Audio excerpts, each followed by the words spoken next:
दर्शकबिन दुःखको कुरा आज बिहान 10:05 काठमाडौँबाट पोखराको लागि उडेको एथी एयरलाइन्स ATR 72 जहाज पोखरा विमानस्थल नजिकै दुर्घटना परेको छ।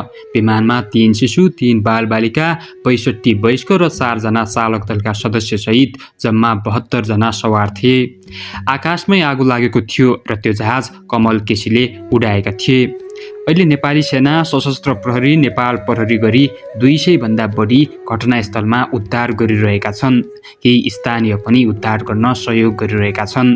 तर स्थानीयको संख्या धेरै भएकाले उद्धार कार्यमा अलिकति कठिनाइ भने आइरहेको छ। विमानमा आगो लागेर पुरै विमान ध्वस्त छ। स्थानीयका अनुसार यात्रुहरूको बाँच्ने सम्भावना निकै कम रहेको छ। अहिलेसम्म 35 जनाको शव भेटिसकेको छ भने 2-4 जना घाइते अवस्थामा छन्। तिनीहरूलाई उपचारको लागि अस्पताल लग्ने कार्य पनि भइरहेको छ। घटना भएको ठाउँमा गाडी जाने बाटो नभएकाले एम्बुलेन्स टाढैबाट पानीको फोहरा फालिरहेको छ। दर्शकबिन, यो जहाज दुर्घटना नेपालको इतिहासमा सबैभन्दा ठुलो जहाज दुर्घटना हो। हामी थप जानकारी लिएर आउने नै छौँ। अहिलेलाई बिदा हुन्छु। नमस्कार।